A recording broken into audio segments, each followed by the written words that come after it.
Hello and welcome to another video. Today I'm going to be talking through everything that I finished and was working on through the months of April and May.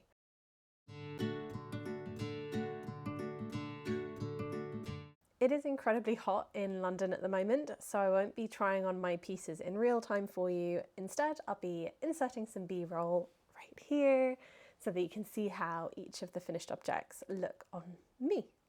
Also, please excuse my slightly damp hair. It is way too hot to be getting the hairdryer out. I'd also like to acknowledge that I managed to miss last fortnight's video. I did have something planned, but I'm afraid just life got in the way.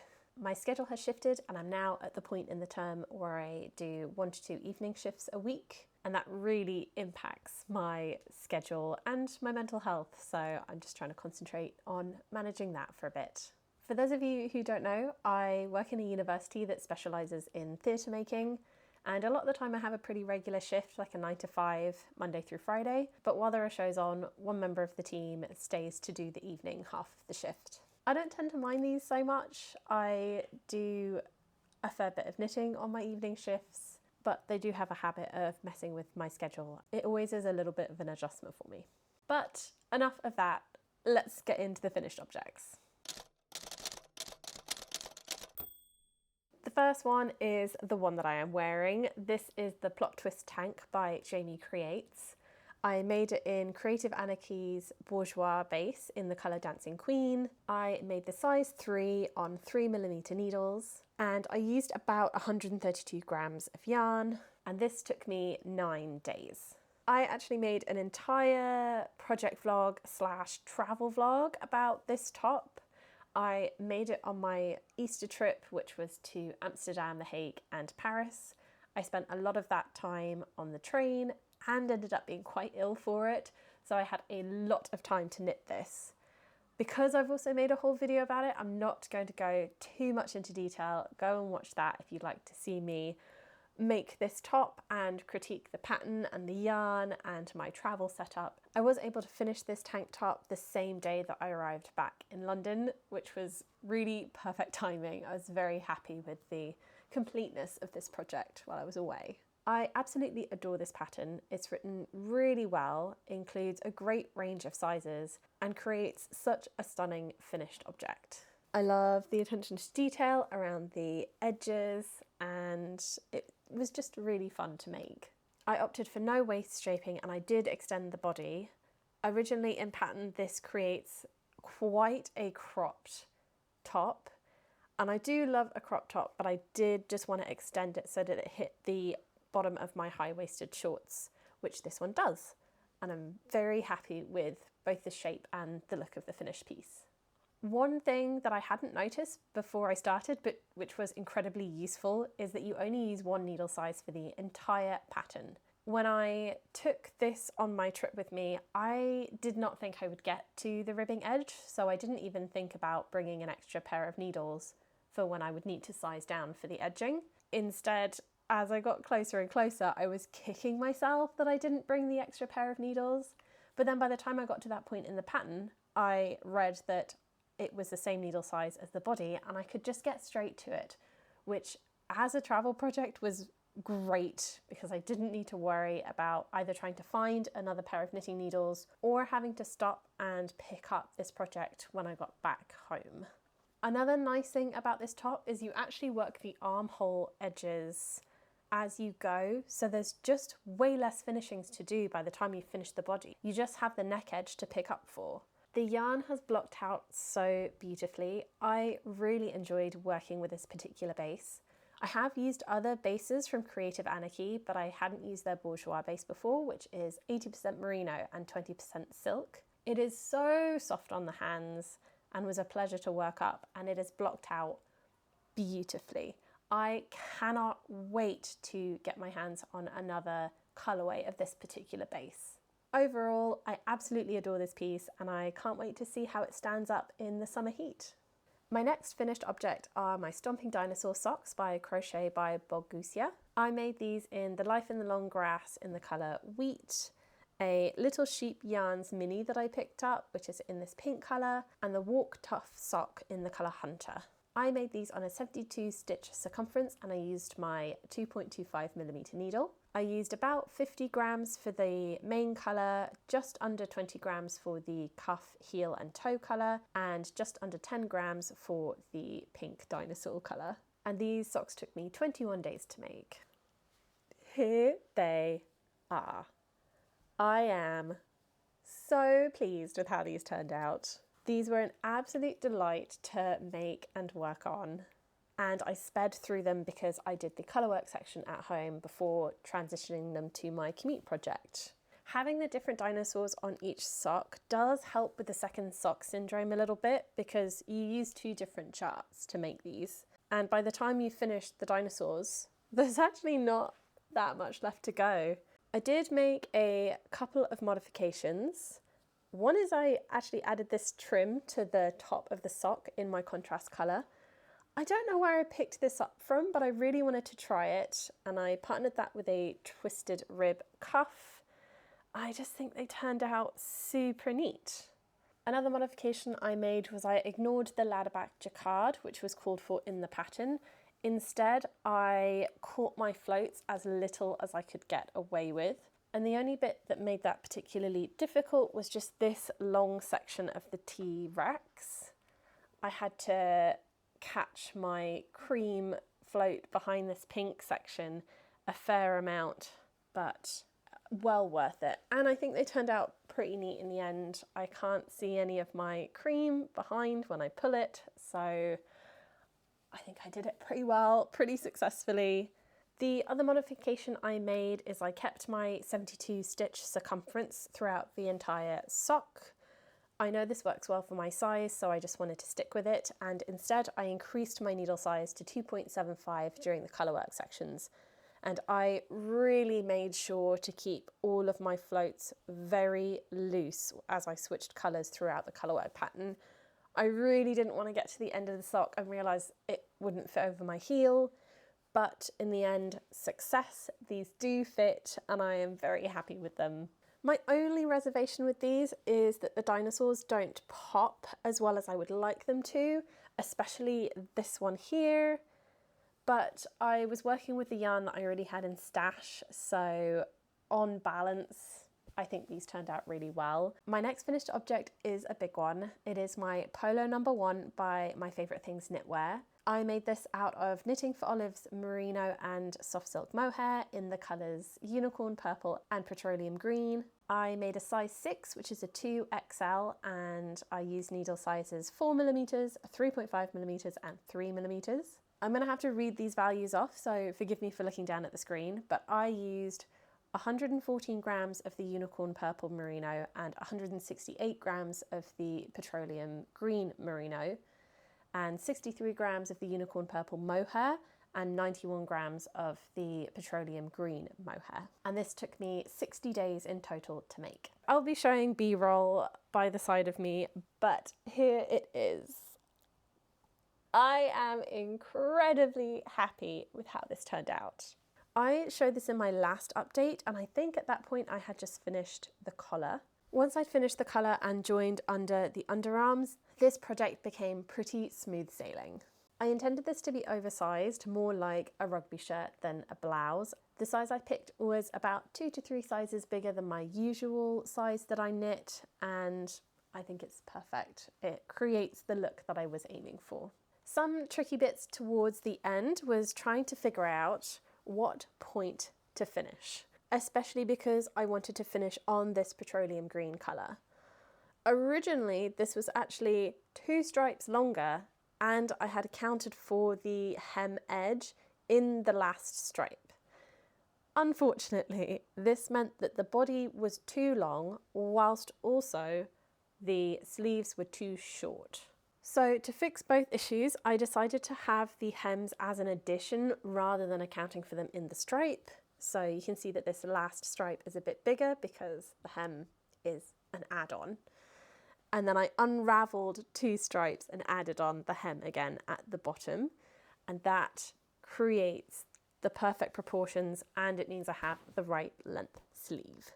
Speaking of hems, the one modification I made in this whole project was I opted for folded hems on all the edges. So this is where you knit double the length that you want your hem and then fold it over, and then I cast it off as I went around the folded edge.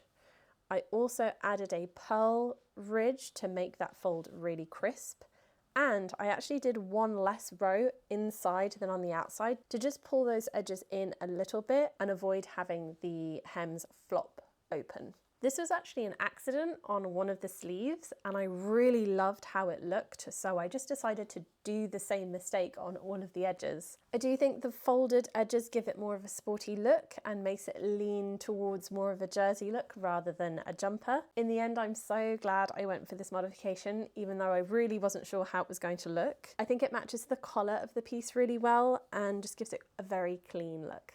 Unfortunately, I have not yet been able to wear this out. I basically finished it as soon as the weather started warming up, but I am very confident that this will be the perfect autumn piece, so I'm going to put it away until then. And my last finished object are the Jomo socks by Rachel Fletcher. I made these in a hedgehog fibre sock yarn in the colour Harbour and a Dark Omen Yarns sock mini in the colour Disco Dream. I made the size 2, which is the 72 stitch circumference, and I used my 2.25mm needle. I used just under 50 grams of the main colour and just under 20 grams of the contrast, and these took me 15 days. I did make one of these socks predominantly on a weekend trip home to Ireland to see my parents, which is why these socks took me much quicker than they usually would. 15 days is quite quick for a pair of fingering weight socks for me.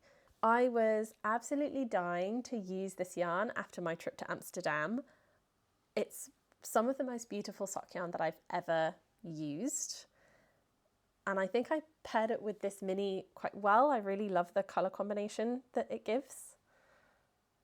But as much as I had a really good time making these, I do think the yarn and this pattern do not complement each other. I have used this pattern before and absolutely love it. It provides just enough interest to stay engaging because of this beautiful cable down the side of the sock, and the pattern repeats go by really fast, so it also lends itself to being quite a quick pattern to knit up. But one of the cons is I don't think you can see the cable very well, which is a bit annoying because when you put in a little bit of effort to make a sock look cute, I want to be able to see it, and I don't think it's very clear. Here's the other one as well.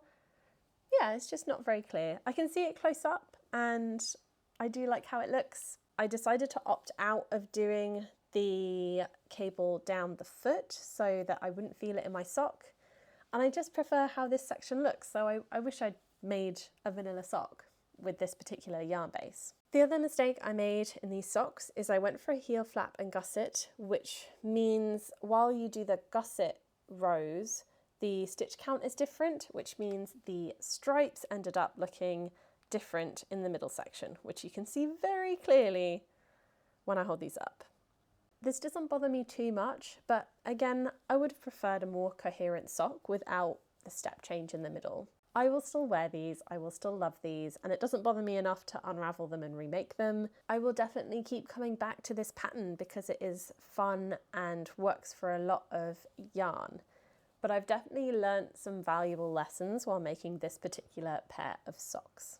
They are all of my finished objects, so now on to whips.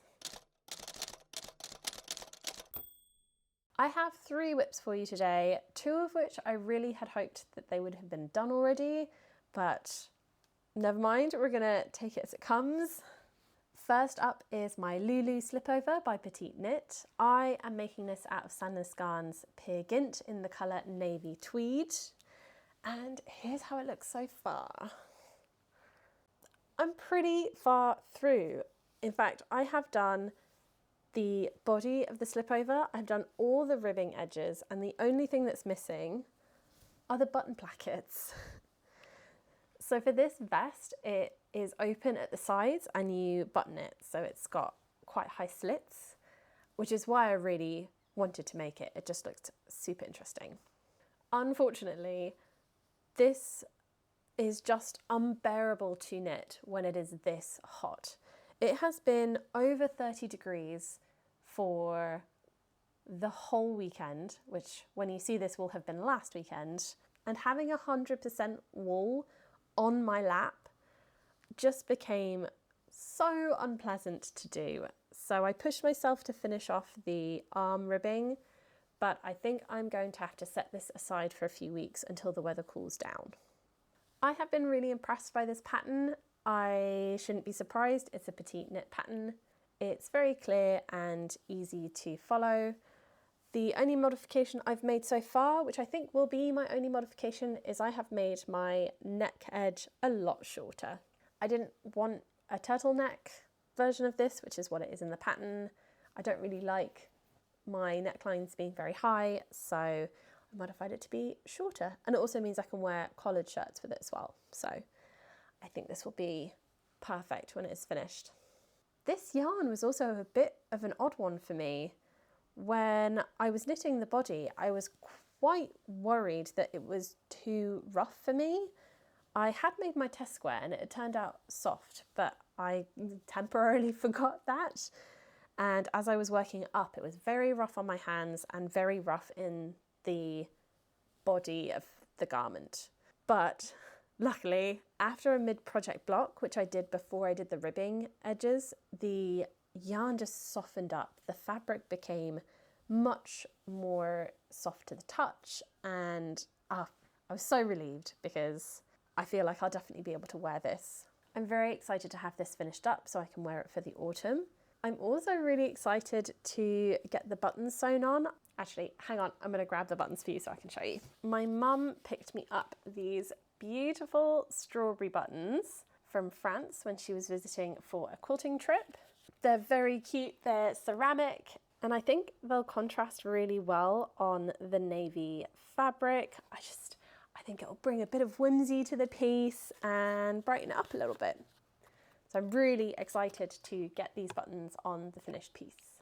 Depending on temperature, you might see this as a finished object in the next podcast update episode, but I shall cross my fingers and we'll see how that goes. The next whip I have is another one that I thought I would have finished by now.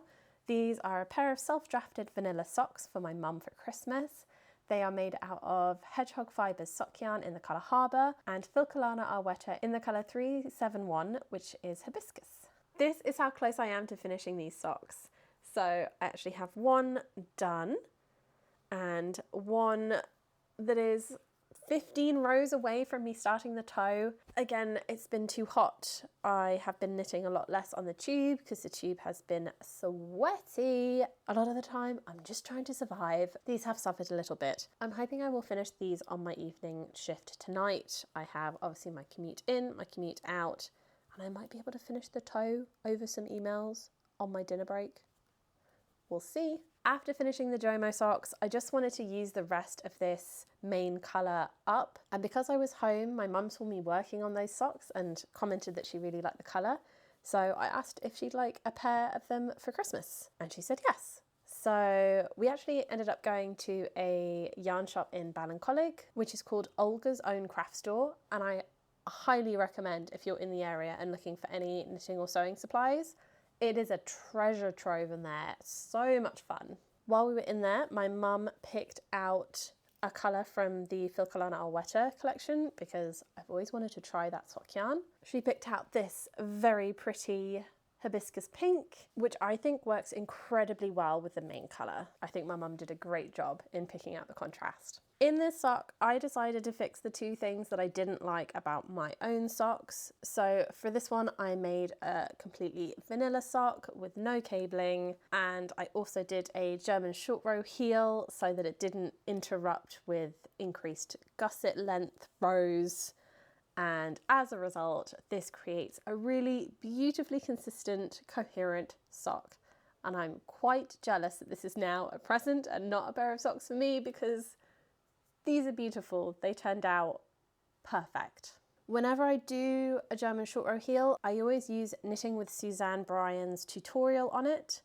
She shows how to do a German short row heel without the extra rows between the two sides of the German short row heel, which means you don't have to have a stripe of your contrast colour in the middle of your sock. Highly recommend that video. It's a great tutorial and I keep coming back to it. I'll leave that in the description below if you are in need of a German short row heel tutorial video. I'm really pleased with how these turned out, and I'm quite gutted that they're a present and not for me, but I think my mum will be very happy with them, and I'm hoping to have these finished shortly. My last whip is quite a big one. I have been making some progress on my temperature blanket. This is another one that I'm going to leave here for you to admire, but I will add in some B-roll just because it's so hot and it is heavy. It is so long now. I have been challenging myself to crochet a row a day for the next 42 days, and I am currently 22 days into that particular challenge. I am finally seeing the light at the end of the tunnel for this project. It has become a little challenging to do my daily rows in this heat, but I try to complete these rows in the morning in front of a fan and having the blanket touch my lap as little as possible, and that seems to be going okay. Challenging, but not impossible. I officially have 47 rows of this blanket left, and by the time I finish this challenge, I should have about 37 rows left. Now, I think after I've finished the challenge, I am going to hibernate this blanket for a little bit. But as a caveat, I am going to set an alarm in my calendar for September 1st, and I'm going to give myself a last challenge of doing a row a day from September, accounting for time away, and I should still be on track to finishing this before my birthday this year. I will be so happy to have this finished, and I'm starting to see real progress on it, which is just incredible. Being so far away from the finish line when I picked this back up again at the beginning of this year. Now we will move on to some acquisitions. I just have a couple to show you this time around. The first being this Merino Bamboo Silk by Tribe Yarns. It is 65% superwash merino, 20% bamboo and 15% silk. It is gorgeous and soft and in this lovely cream colour, which I think is just undyed. I have been looking to expand my summer fibre range, and I saw this and decided to pick it up. I have been wanting to knit a cream version of the camisole number 9 by My Favourite Things Knitwear, and this is what this is going to be. I'm very happy with this beautiful, soft cream coloured yarn for my next camisole number 9. The next acquisition I have is I have added to my Chalgu collection. These are a pack of small shorties. They come as a little pack with 2-inch and 3-inch needles. These are great for doing sleeves and socks and lots of things like that. I have the Knit Pro shorty set and they have been an absolute godsend. I'm not the biggest fan of magic loop and I find double pointed needles a little bit clumsy. So my preferred small circumference knitting is small circumference loops. And I've already put these to use. I used these for my sleeves for Polo number 1 and I will be using them in the future as well. I'm excited to get more use out of these. My last acquisition that I want to show you is I got a few more packs of buttons from my mum while she was in France, and I just wanted to show you how cute they are. I have no idea where I'm going to use them, but they are stunning. I can already envision these ones on a cardigan, maybe in either that cream colour or the purple colour, and these mismatched ones are just so pretty. I particularly like this gold one. But they're all beautiful. I will make use of them. I just wanted to show them off because they are stunning. And that's everything I have to talk to you about today. Thank you so much for joining me and listening to me talk through everything that I made in April and May. What have you been working on lately? And have you had to switch to summer fibres? If you have, what are your favourite summer fibres? I am looking to expand my range and I would really appreciate some advice. But for now, that's everything, and I'll see you in the next one, hopefully. Bye!